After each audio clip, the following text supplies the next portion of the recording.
Okay. So this is the seventh and next to last in the series.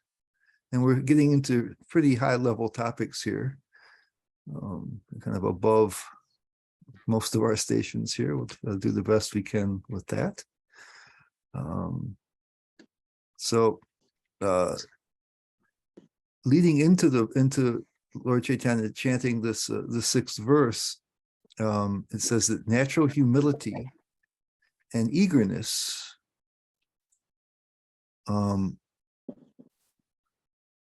awoke in Lord Sri Chaitanya Mahaprabhu. He prayed to Krishna to be able to chant the Maha Mantra in ecstatic love. So you see this trend continues even here.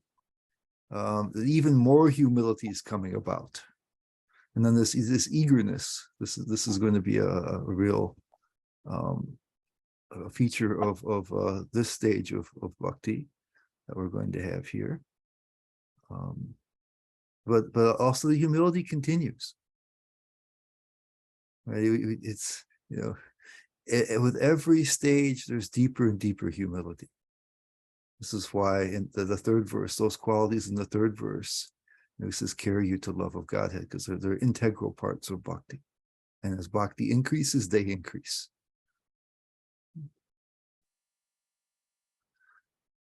So then the actual verse is comes in Ancha 20:36. Nayanam garuda shrudharaya vadanam gadgadarudaya gira pulakarni chitam vapukada tavanam agrahane bhavishyati. And the translation is, my dear Lord, when will my eyes be beautified by filling with tears that constantly glide down as I chant your holy name? When will my voice falter and all the hairs on my body stand erect in transcendental happiness as I chant your holy name? So you have it's interesting, some words also in Sanskrit, they sound like their meaning. Like you have a gadgada, it's like the choking up of the throat is there, and the ashrudharaya, the tears are coming down. As you're trying to speak, the voice is choked up, making sound. The hairs are standing up. Right? There's these ecstatic symptoms, the ashta sattvika. There's 8 of them, but it's called sattvika bhavas that manifest. And so and technically he's asking for that state to come, but it's describing the state of a bhava bhakti. And so afterwards, he reflects on the verse that he recited, and he says, without love of Godhead, my life is useless. Therefore, I pray that you accept me as your servant and give me the salary of ecstatic love of God. So again, it's deepening. First of all, most of us are trying to fight the unsteadiness of devotional service, and so we have, because of so much previous momentum, another part of our life. We have the material desires and the spiritual desires, and then at the stage of nishta, that kind of thins out a bit more. That we're able to focus on the spiritual side, and there's still material desires, but they don't disturb us as much. And then at the stage of ruchi, that increases even more. It's so tasteful to perform devotional service. That when the desires come up, we reject them, and so we don't want it. In the stage of asakti we had last time, it's such a deep attachment for Krishna that they don't really even arise much, even strong enough to make us say, oh, we don't want it. It's just really, it says it's hard not to focus on Krishna. And then at this stage, he says, my life is useless without this deep connection with Krishna.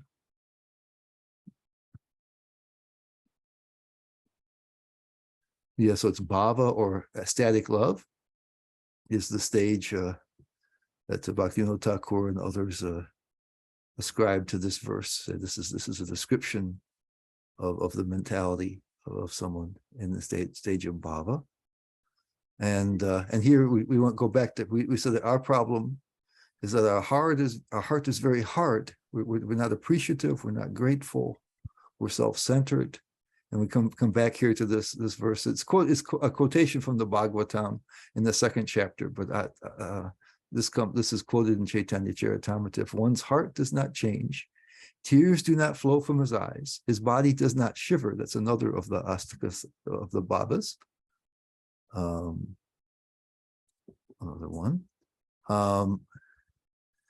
And his bodily hairs do not stand on end as he chants the Hare Krishna Maha Mantra, it should be understood that his heart is as hard as iron. This is due to his offenses at the lotus feet of the Lord's holy name.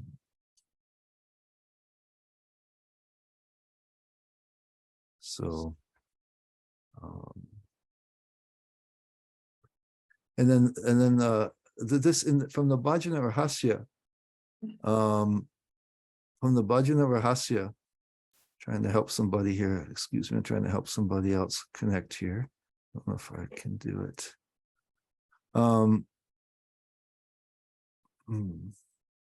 So anyway, this gives the idea. I can't help, so she's going to have to deal with the recording. This is from Bhaktivinoda Thakur's Bhajana Rahasya. He said this is the kind of mood that comes to people who are doing Pujari work may recognize this verse. I'm not a Brahmana, a Kshatriya or a king, a Vaishya or a Shudra. I'm not a brahmachari, householder, vanaprastha or sannyasi. I am the servant of the servant of the servant of the lotus feet of the master of the gopis, who manifests a full, sweet ocean of the highest bliss. All right, so the material at this point, the false ego is basically zero. The only thing that's left really are some effects of namaparad, some very tiny minimal effects. And so there's no more material identification any longer. And so that causes, as long as there's a material identification, there's some level of selfishness. You can't avoid it. You can't avoid it. There's just nothing else you can do, But here, the connection with Krishna is so great that all material identifications are falling away. This is the kind of the mood. And so, yeah, we have the different stages we've been talking about. Shraddha was the first verse, and Sadhu Sangha, Bhajana Kriya, and Nartha Nivritti were the second verse. The Nartha Nivritti is kind of between the second and third, really. Nishta was the third, fourth is Ruchi, and this one, the seventh was Asakti. The fifth verse was Asakti. These are the different stages. And then these are all considered to be sadhana or practice. And just like the old saying goes, right, practice makes perfect. Then you have bhava and prema. There's even smaller divisions in here, but there's considered to be broadly considered sadhya, perfect. So now it's no longer, because of this basic destruction of the false ego and the melting of the heart. And now we're on the transcendental platform. And so it's considered to be sadhya or perfection. So there's a little description of bhava here in the Madhurya Kadambini, it's in chapter 7. He says, when asakti achieves full maturity, it is called rati or bhava. Bhava is the preliminary stage of manifestation of the three energies, Sat, Chit, and Ananda, emanating from the Lord himself. So again, this is the sign of transcendence. Here, our soul is manifesting eternity, even though it seems like because we're changing bodies, we experience ourselves as not being eternal. We think, oh, we don't remember our past lives, and we think we just came into this life. But at least we know theoretically that the soul is eternal, and so that's the sat potency. But the potency of knowledge or cognition and bliss, it says our consciousness. Sometimes it's called. It says that we have our consciousness. It's because we're so absorbed in material things, our knowledge and our cognizance are covered over in matter.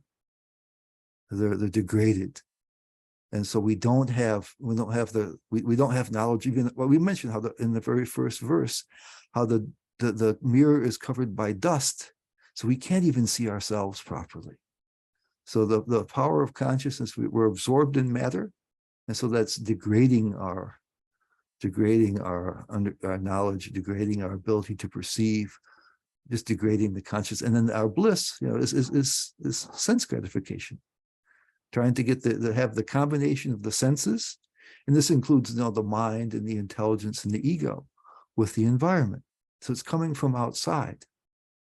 So these things are materialized in our conditioned situation. We're not aware of the transcendent knowledge and bliss potencies at all.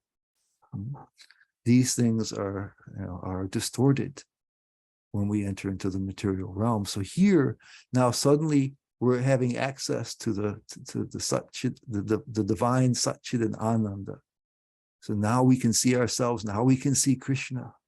Now we can understand things as they are, and the bliss, is the bliss of the soul and of devotion. The whole different. You'll see, it's a giving rather than a taking type of happiness, and it's integral rather than something acquired. So we're starting to enter into transcendence here. This is what's happening in the state of bhava. So it's preliminary because that's going to increase and develop as bhava matures into prema. And then he says, it is called the blossoming flower on the creeper of bhakti. So we have this, the bhakti lata, the vine, the creeper of bhakti, whose outer luster is the quality of sarvai sadurlabha, rarity for all, and whose inner luster is moksha lagukriti, disregard for liberation. These in the Bhakti Rasamrita Sindhu and the Nectar of Devotion, it's there as well. There are 6 characteristics listed of bhakti, pure bhakti. Uttama bhakti is the word, the highest bhakti. That's what Rupa Goswami uses. He uses that term. And it says in the stage of sadhana, we mentioned it, where we covered so far, that there's this removal of all miseries, right? And the beginning of all auspiciousness are there. Kleshagni and Shubhada in Sanskrit, and they're considered to be the leaves, the 2 original leaves that sprout on the bhakti creeper, and those continue to increase as every stage goes. There's an increasing level of removal of anything negative, and the development of everything positive, and that continues all the way forever, all the way up through the next stage. And so it says then at bhava bhakti, 2 more characters. So the whenever qualities appear, they remain eternally. But then at bhava bhakti, you have those first 2 characteristics, and then you have these 2. So durlabha, which means it's something that happens very rarely. And the way that the acharyas, both Vishwanath Chakravarti and Jiva Goswami explained that, is he said that you can't attain bhava. I mean, generally, there are some exceptions that we're going to find today, but generally you cannot do it unless you reach the stage of asakti. So if you're doing it through sadhana, if you're reaching a bhava through sadhana, you have to reach the state of asakti, and that's somewhat difficult. And then even after attaining asakti, it takes some time.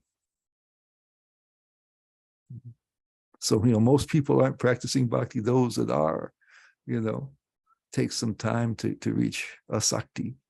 Only some are doing that at any given time. And then even then it takes some time to cross that last barrier. And then moksha lagukriti is that there's a happiness, an internal happiness that makes liberation, moksha's liberation, and you think of liberation as something insubstantial. Lagu is light. You think lightly of liberation, or you think it's something very insignificant. Is how you could see that. And so it says that in the fourth verse we saw how the devotee would prefer just wants devotional service, doesn't care for liberation, but liberation still seems something fairly significant. That's why it's kind of, wow, it's amazing that someone would just care to serve Krishna rather than being liberated without service. But here it says that liberation just isn't even worth a thought. So that's the characteristic of bhava. Then there's two other characteristics that we'll see next time of prema. So that's why he's pointing out that's why he says, and it's compared to, like last time it said that asakti was like buds were forming on the creeper.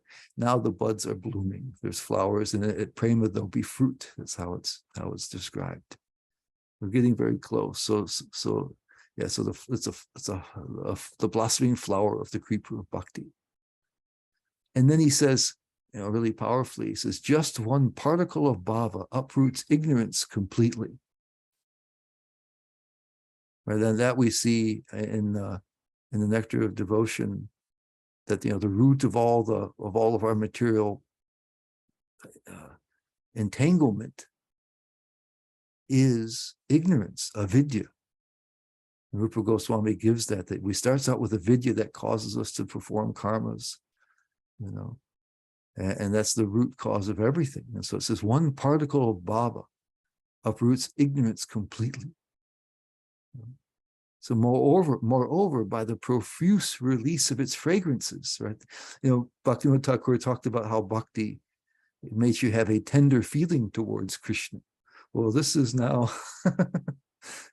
much more than just a tender feeling. It's an intense feeling towards Krishna. So it has this fragrances. It's attractive to Krishna. It's real bhakti. So even if we have a small tender feeling, which this is what Bhaktivinoda Thakur said earlier, that's one of intrinsic characteristics of bhakti. Now it's incredibly intense, and so it says, moreover, by the profuse release of its fragrances, the flower of bhava is able to invite Madhusudan. This is Madhu is like a bee, right? So like a bee, and make him appear. There's a little poetic imagery there, that when there's a flower has a wonderful fragrance, the bee will come. So here, when the flower of bhava opens up with this intense feelings towards Krishna, Krishna comes just like a bee to the flower. And this is really, really powerful. Last time it said at the stage of asakti, a reflection sometimes is the mirror of the heart. The Cheto Darpana was sufficiently marginal, sufficiently cleansed, that a reflection of Krishna would come there, which must be something quite extraordinary, even just a reflection. And here, in this stage, he comes.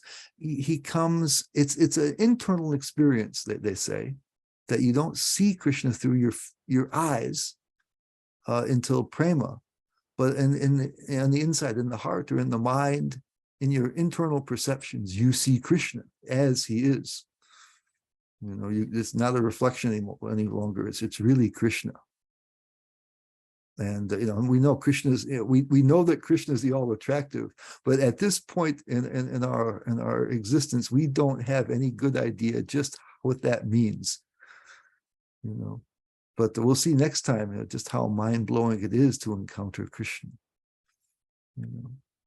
And so now, we may have some good feeling towards Krishna. We have heard descriptions of Krishna, and we felt some things, had some some of the higher taste. In one sense, we perceived Krishna a little bit when we have the higher taste is param drishtva, right? A higher experience. There's an experience there, but it's just tiny. much of it's abstract and just intellectual and just a little bit of experience.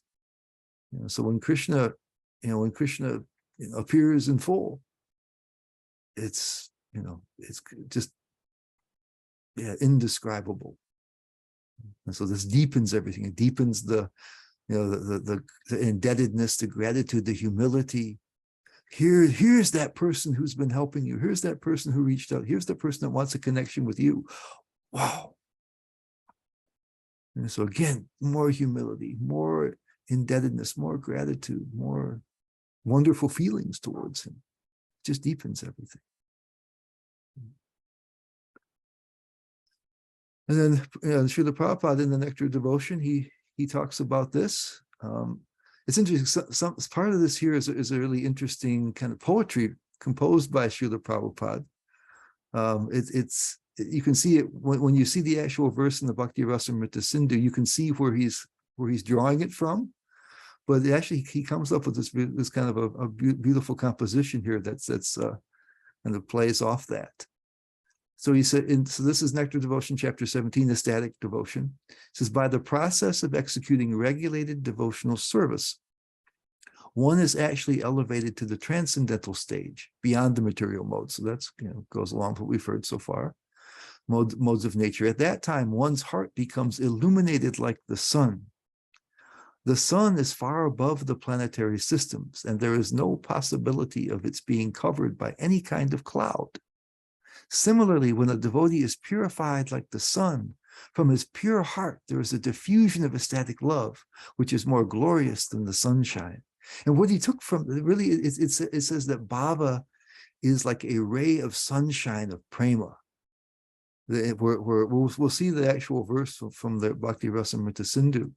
And so Prabhupada is kind of inspired by that. He created this little poetic composition here that really is beautiful, and in some ways, really brings it out. So it says the pure heart. There's a diffusion of love that comes out. It's really beautiful. What Prabhupada did there, but it really comes from the actual verse. But he did something really, really wonderful with it. And so, and he continues this: only at that time is the attachment to Krishna perfect. So again, we're talking sadhya, perfection. So spontaneously, the devotee becomes eager to serve the Lord in his ecstatic love. So you begin to get some more spontaneity at ruchi, when the practice became very tasteful. And so it's where, earlier stages, it's more that we're doing duty. There's some taste, even in the beginning, but there's a lot of it is just duty. I have faith in the process. Therefore I've made a commitment to it, and we do it, out of in a somewhat of a dutiful way. Sometimes, although Prabhupada says even sometimes then, we get a little spontaneous. Sometimes we want to do things really nicely for Krishna today, that kind of stuff. But there's a lot of just duty. We're dutiful in the earlier stages, and then at ruchi it starts to become more and more spontaneous, and asakti more, and then at bhava and prema that just intensifies by many orders of magnitude. At this stage, the devotee is on the platform of Uttama Adhikari, perfect devotion. So he's saying it again.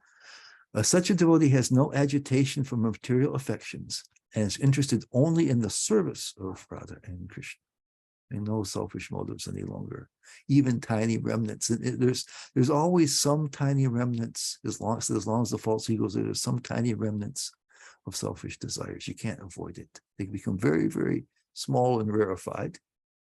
Then he says, in this connection, there is a statement in the Tantras that ecstasy is the first symptom of pure love for this personality of Godhead. So sometimes it's considered to be the beginning stage of prema. It's just a less developed stage. So it's the first symptoms. And in that stage, one is sometimes found shedding tears or shivering. Not always are these symptoms manifest, but occasionally. And then this is given in the Bhakti Rasamrita Sindhu. When King Ambarish was put into difficulty by Durvasa, he began to think of the lotus feet of the Lord. And thus there were some changes in his body. and tears were falling from his eyes. So these are called there's 8 of them that are called sattvika bhavas, and sattvikam here is talking about Shuddha sattva, the transcendental plane. And so the feelings that bhava is coming is something that's primarily feeling based. It's internal. And there's this intense feeling of wanting to serve the Lord. There's intense appreciation of the Lord. There's intense feelings of humility and indebtedness and all these kinds of things. And sometimes they just burst out and produce these external manifestations. Bhaktivinoda Thakur says that in addition to the 3 listed in the verse, the standing of the hairs on end, the tears, and the choking of the voice, he says that also it's in bhava. They're singing. I guess so the chanting itself can be one of them. You can chant in that in the feeling of ecstasy while those other things come. And also he says, what was the other one? There's singing, and there's dancing. He says dancing. So sometimes you could be chanting and singing, and these other things might come over you. And at this stage, there's others that are more prominent in prema bhakti. So somehow these feelings just erupt into these physical manifestations, and we have material analogs of those things. But these are transcendental emotions. So it's a whole nother thing. And so he says they are visible in the shivering of the body and the shedding of tears.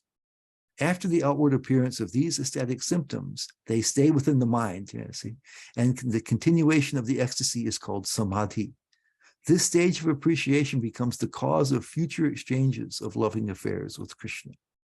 Right? It's actually the stage of bhava is where Krishna, or the stage of prema is where Krishna is called Krishna Karshini, is attractive. And even here, Krishna came to us first, so he considers himself to have a relationship with us. It's us who have closed ourselves off from him, and so here he's becoming increasingly interested and is attracted by the smell of the fragrance of bhava. And the devotee, of course, is really intensely interested in Krishna. And so this is building a basis for the future exchanges, when Krishna will be not just seen with the internal eye, but outside the body, where it's much easier to do service. And then here's the definition of bhava given by Rupa Goswami in the Bhakti Rasamrita Sindhu. That part of bhakti is called bhava, whose essence is samvit and hladini shakti. This is the chit and the ananda. Samvit is the same as chit, and hladini is ananda. Shakti, which is one ray of the sun of prema. This is where Krishna, or for Prabhupada, worked with that sun, little poetic sun thing there in the Nectar Devotion. Which is one ray of the sun of prema, which will soon rise in the heart, and which softens the heart with desires to meet, serve, and exchange love with the Lord. And so it's like Prabhupada mentioned, that when the sun shines in the heart, right, that it opens, and you want to interact with Krishna. So it says that Jiva Goswami, did I take that or not? He says, I think Jiva Goswami says that you can look at that little ray of prema, that it's like a little ray of prema that shines in the heart, as having 2 meanings. First of all, it's like he says that like when the sun starts to rise, it doesn't take long for it to be fully risen. So he says prema is on the way. And otherwise, you can see that it's a sign that the bhava is immature prema, from that notion of a single ray of prema. And then in his commentary, he says, furthermore, the power of the combination of hladini and samvit causes the most intense state of desiring to please the Lord. This intense desire resides within the Lord's eternal associates. Right, so this is this is a fundamental characteristics of bhava, and intensifies even more greatly in prema. So, at first, we have to try to find some gratitude, feel like we've received something from Krishna. Generally, we're even when we have some notion of pure devotional service, we're wanting more advancement in devotional service from Krishna. We're wanting something from him,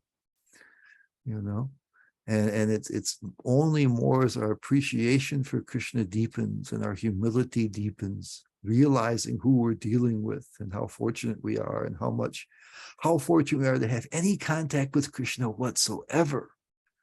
Right there, here we've been traveling throughout the universe, up and down, as it says in the Chaitanya Charitamrita, and finally, after so many lifetimes, we've got the seed of bhakti. So even if we just have the seed, it's something to really rejoice about and be grateful for. And instead, we're usually still thinking, give me something more, Krishna. Okay, now I'm doing this. Give me something more. We're looking to get something. And so the mood of gratitude was the idea that I'm already in debt. Let me just, Krishna is kind. He wants to give anyway, but I just want to try to I can't pay it back. That's not possible. At least let me do something for you. Right? So that then becomes this very, very deep, intense state of desiring to please the Lord. And then in the stage of prema, it becomes this just overpowering, volcanic urge to do it. It's all you want to do. And then you're still thinking, that it's nothing. What I'm doing is nothing compared to what Krishna has given me, or what Krishna is. So the thing we're hoping to start out now with, have some gratitude and do service in the state of gratitude. Well, this becomes huge indebtedness, and just he's not even taking time to calculate. Oh, I've received this much, and now I have to give this. Krishna is just so wonderful. You just jump out of your skin to want to do something for him. It's completely, as Prabhupada says, fully spontaneous. You can't even stop it. Well, he says, by comparing prema to the sun, there is a suggestion that just as the sun will appear soon after the light of dawn, prema will appear very soon after the appearance of bhava. This is Jiva Goswami again. As well, it is like a ray of the sun. It is the first glow of the sun of prema.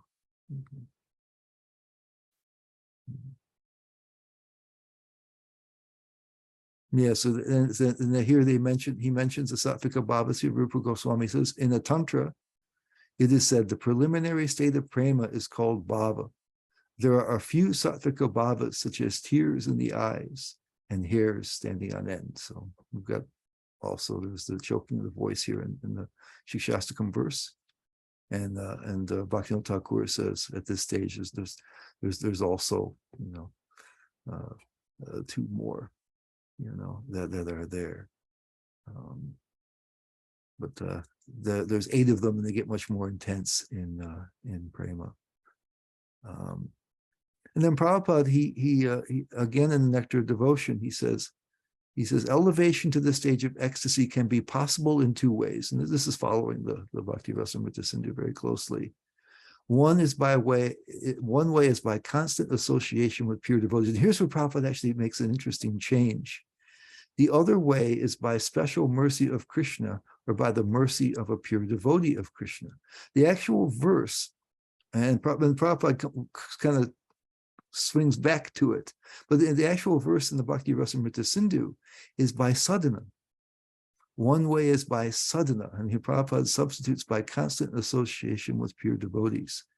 So when Prabhupada does something like that, because as Prabhupada's, even if you read the Nectar of Devotion, it's very clear that not only is Prabhupada following the Nectar of Devotion pretty closely.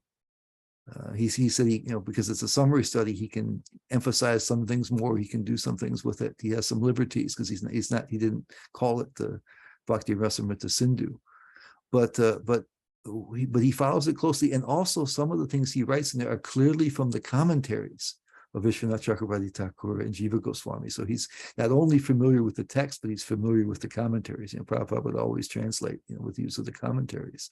So he has a really strong grip. So when he makes a little subtle change like that, I always take it that this is particularly aimed at us. He was, especially aimed at, at the devotee, at his ISKCON devotees, but also just for the people of the world at this time, And so he says, one way is by constant association with pure devotees, where the Bhakti Rasamrita Sindhu says by sadhana, and the other way is by the special mercy of Krishna or by the mercy of pure devotee of Krishna. And then he says, elevation to the ecstatic stage of life is generally attained through association with pure devotees, while the elevation to that stage by the special mercy of Krishna or his devotee is very rare. And then here's where he circles back. He says, the purport is that one should execute devotional service rigidly in the association of devotees. So he comes back to the sadhana part, so that there will be certainty in raising oneself to that ecstatic position. So here he's really emphasizing, that sadhana, important part of sadhana would be associating with devotees, and especially if you find advanced ones. But usually when I see Prabhupada do that, I think, okay, he's really talking to us here, that we shouldn't think we can just chant, or do service. We need to have connection with devotees in some way or other. He's emphasizing it so greatly. It isn't practical otherwise. And there's a verse in it's interesting, there's a verse in the Bhakti Rasamrita Sindhu where Rupa Goswami quotes how powerful hearing and chanting is in the association of devotees, but he's using that in kind of a different way to justify his use of a word. But so Prabhupada seized on that and really chose to emphasize that, because I take it that's really important for us, really, really important for us. Well, because we're living, especially since we're living in an environment with so many negative associations. And then it says so it says that because these sometimes people will confuse the ecstatic symptoms, these sattvika bhavas, as being the essence of bhava, or that if they're existing, that it means that somebody is on the state of bhava. And this is something that Prabhupada emphasizes and Rupa Goswami both emphasize is not necessarily true. So before somebody in bhava exhibits these sattvika bhavas, hair on end, choking of the voice and the tears, etc., dancing and chanting, shiverings of the body, and other ones, they have these other outward anubhavas. Outward anubhava is something that's expressed on the outside. So bhava is an internal thing, but then sometimes there's these sattvika bhavas that exhibit themselves. And then these other anubhavas are the kind of characteristics that you see in the behavior of the person. So the anubhavas are characteristics of a person who has developed the bud of bhava are as follows: tolerance, not wasting time, detachment from enjoyment, pridelessness, confidence in the Lord's mercy, longing for the Lord, taste for chanting the name of the Lord, attachment to discussing about the Lord's qualities, and attachment to living in the abode of the Lord. So these things will happen first. So and some of these things you can see are intensifications of things that were already there. Tolerance, that was there in the third verse, but this is much deeper than it was before. Steadiness in bhakti was, kind of the not wasting time, but then it continues to deepen. We saw deepening levels of detachment and pridelessness, right? And even before, we needed to have confidence in the Lord's mercy. We had to have some, desire to be connected with Krishna and some attachment for chanting and these things. Some of these things are there, but they really intensify to a very high level. And so if these things aren't present, then and somebody is showing, these sattvika bhavas, they're not genuine. These things happen first, and someone who has bhava will present these things first. And we'll talk a little later about what the other. There's a couple different ways that these sattvika bhavas, besides just imitation. I know my spiritual master was in Vrindavan many years ago, and there was somebody who came into the temple room there and was, rolling on the floor and seemingly had ecstatic symptoms. And somebody went to Prabhupada and, asked him what they should do. And he said, throw him out. And so the devotees picked him up by the hands and legs and took him outside and set him down outside the gate. And the guy stood up and indignantly brushed himself off and lit up a cigarette. He was just pretending. But there's other ways that they appear even without pretending, but that aren't genuine. And so that's why the emphasis, if we really want to be certain of Baba, is by these Anubhavas here. And Prabhupada lists them in Nectar Devotion, chapter 18. He puts them, he is always anxious to utilize his time in the devotional service of the Lord. He does not like to be idle. He wants service always, 24 hours a day without deviation. He is always reserved and perseverant. He is always detached from all material attraction. He does not long for any material respect in return for his activities. He is always certain that Krishna will bestow his mercy upon him. He is always eager to serve the Lord faithfully. He is very much attached to chanting the holy names of the Lord. He is always eager to describe the transcendental qualities of the Lord. He is very pleased to live in a place where the Lord's pastimes are performed, such as Mathura, Vrindavan, or Dwarka. And all these are very intense by the time of Baba. So really, really, really intense. We may have some of those. We may have some of those now, but not very intense. And so, so Rupa Goswami gives different examples. Right. He says there's a description in the Hari Bhakti Sudodaya. The devotees continually praise the Lord with words, remember him with their minds, and offer respects with their bodies. Still, they are not satisfied. With tears flowing from their eyes, they offer their complete lives to the Lord. So it's really, it's not only just that they're really, dutiful and organized, but they're really into it. This is the difference with Baba. Somebody may be really structure their lives really well, be very disciplined and stuff, but this is not discipline. This is coming from that powerful desire to please Krishna. It has this powerful, it has its own force that almost carries you along with it, rather than you try to carry it along with your intelligence and power to organize yourself. And then he says that there's a verse in Srimad Bhagavatam 1:19-15 that shows tolerance. And this is a Parikshit Maharaj, as he comes down to hear before he goes to the place by the Ganga, where later on Shukadev Goswami will come. He says, "Oh, Brahmanas, just accept me as a completely surrendered soul and let Mother Ganges, the representative of the Lord, also accept me in that way, for I have already taken the lotus feet of the Lord into my heart. Let the snake bird or whatever magical thing the Brahmana created bite me at once. I only desire that you all continue singing the deeds of Lord Vishnu." So, his life is in danger. He knows he's going to die, and he's not worried about it. Even though he's the emperor, has a lot to lose, apparently. So detachment, and here I just took he defines detachment of Rupa Goswami as having a natural distaste for the objects of the senses, right? So in the stage of Anistra Sadhana Bhakti, there's still a taste, and it pulls us away from our devotion. In Nishta, there's still a taste, but our intelligence overcomes it, and we know I have higher priorities. In Ruchi, there's not so much of taste, right? We say, but a little bit, but we realize we don't want it. We have something better, so it's easy to get rid of. In Asakti, again, there's not much taste.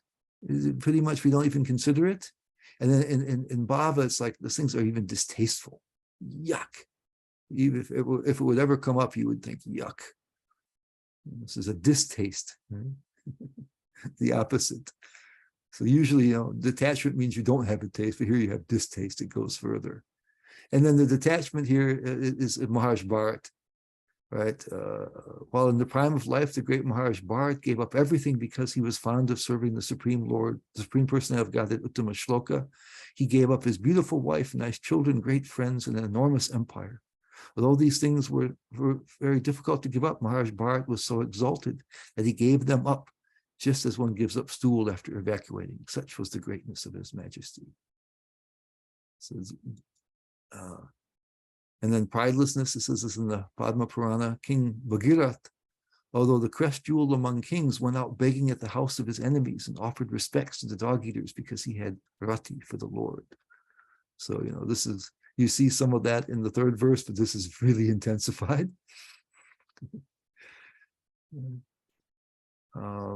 Confidence, there's a example of confidence is in the following statement of Sanatana Goswami.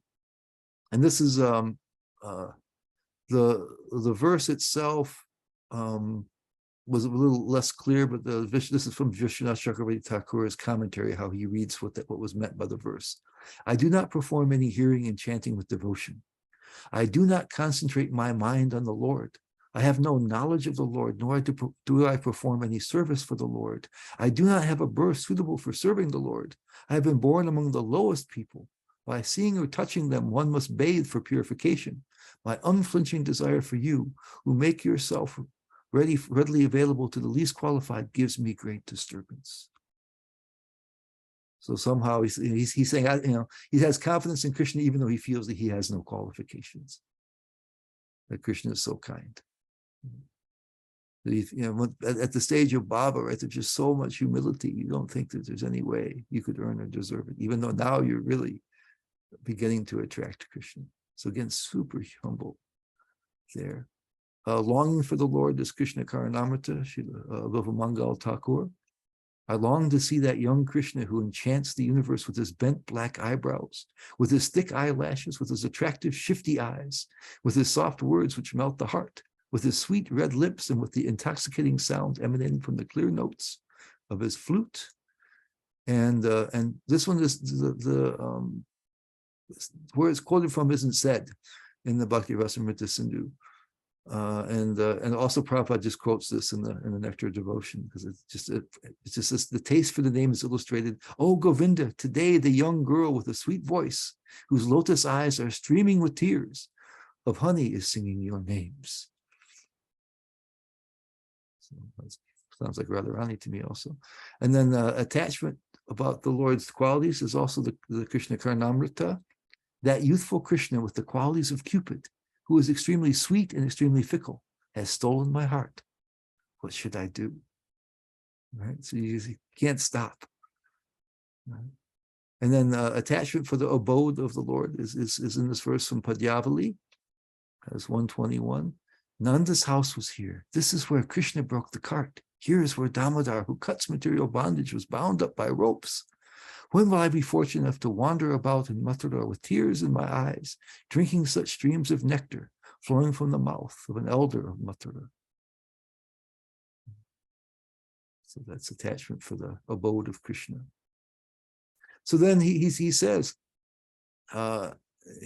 however, it should be said, if the softness of the heart, the symptom of rati, becomes clearly visible in persons desiring liberation or in other unqualified persons, it is not real rati. Now, they won't have the 9 qualifications we talked, but they might have a semblance of the sattvika bhavas. And so this describes how, people who aren't, some people are just, they're imitating to get some attention, like the person who smoked a cigarette when they threw him out. But then there's others that don't artificially try to manifest it, but it's not real. So that's why these other characteristics are so important to distinguish real bhava from these. It's called rati abhas. So it's been said in the commentary, says it has been said, this is Jiva Goswami, it has been stated that the quality of real rati is having the desire only to please the Lord. If other desires are present, it should not be considered rati, in spite of the presence of other symptoms such as sattvika bhavas.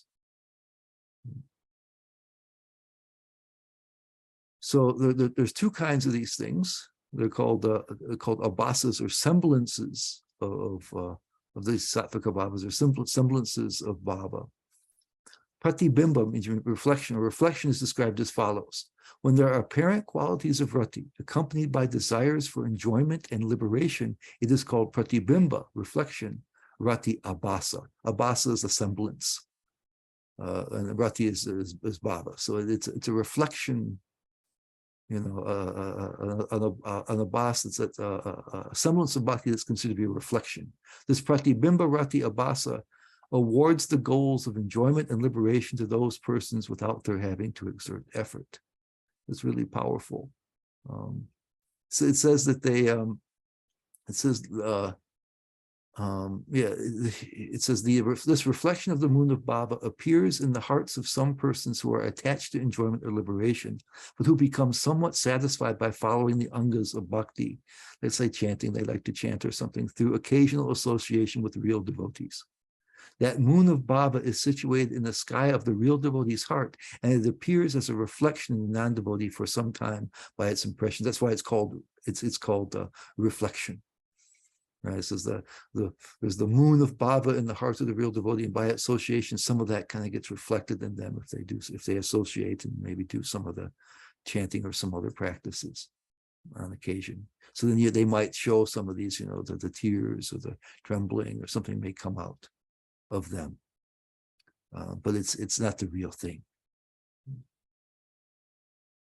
And then the other part is called chaya, and usually here in Jiva Goswami calls it splendor. The word can be translated as splendor, or shadow is usually what people use. The shadow abas, chaya rati abas is used called shadow, but he calls it splendor, like a little bit of the shining of the sun. The splendorous type of semblance of Baba is now described. That which has some similarity to real rati, which possesses a small amount of interest in the Lord, which is unstable and which destroys suffering, is called chaya rati abas. And so these people, here it says, it's this chaya rati abas appears sometimes even in ignorant people by a combination of performing actions dear to the Lord, observing the festivals of the Lord, residing in the Dham of the Lord, and associating with the devotees of the Lord. Even this chaya rati abasa, which eventually bestows auspiciousness to those people, appears only with great good fortune. So that these people are associating less often, but they're doing some other things, and so somehow they catch the vibe a little bit too, and have maybe some of these Sattvika Baba, apparent Sattvika Baba manifestations. But it's not real Baba, and they won't have the 9 other characteristics. So anyway, so the real thing there, it's important. Somebody has to have those 9 characteristics in a deep way, and it has to be really only a desire to please Krishna. Otherwise, it's either an imitation, it's a fraud, or this semblance of Baba. All right, so I'm sorry we took a little bit longer than I thought, but if there's any, let me just stop the share here, and you can. If there's any comments or questions, you can do it now.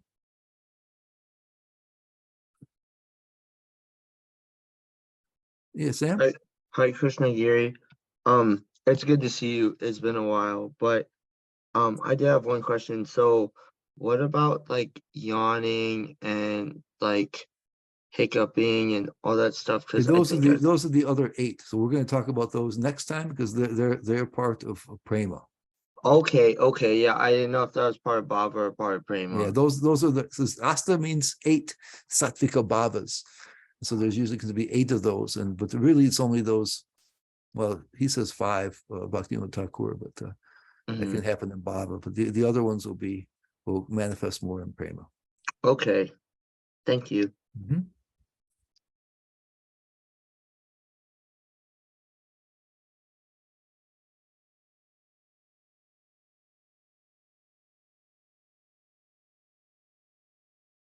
Anybody else? Everything was as clear as mud.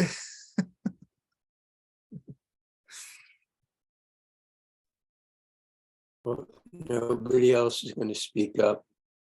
Some part of the presentation reminded me of this verse by Jamuna Charja. You know that verse. When you spit. And yeah, he spits at the thought. And what happened was, as a young Brahmin, he defeated the king's pandit and ended up with half the kingdom. So he became a king. And all the royal paraphernalia that goes with that. So he ends up with a wife, he ends up with, a palace. And at some point, there was someone was sent to pull him out of that situation because they needed him. He was important to the ongoing line.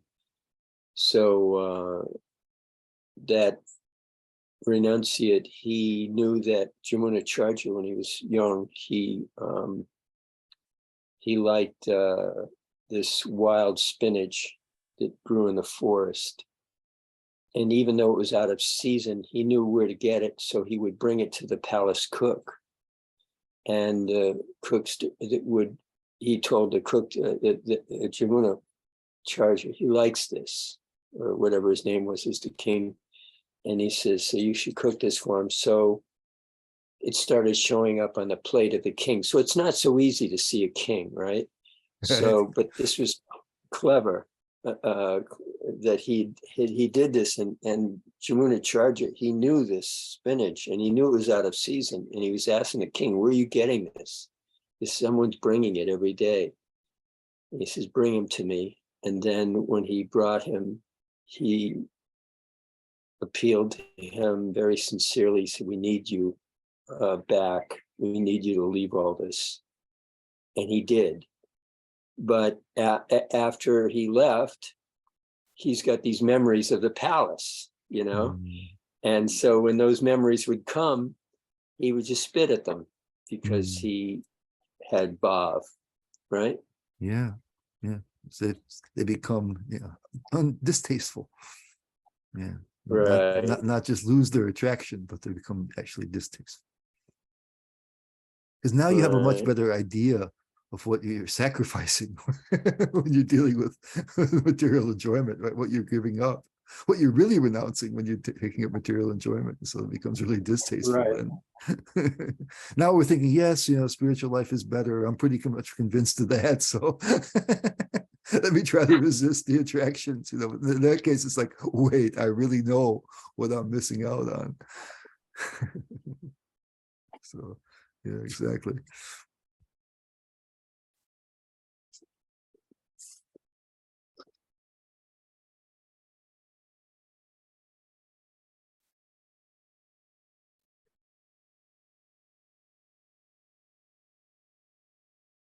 All right, if we're good, we can end. I mean, we sort of got theoretically 3 minutes left, but so last call here. Any comments or questions, complaints?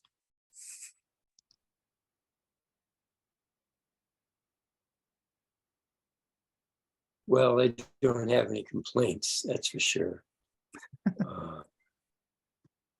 It was a really nice presentation, Giri. Thank you so much for a nice class tonight. So next one's the last one. The last two verses deal with prema, the two versions of it, prema and separation, vipralamba and sambhoga.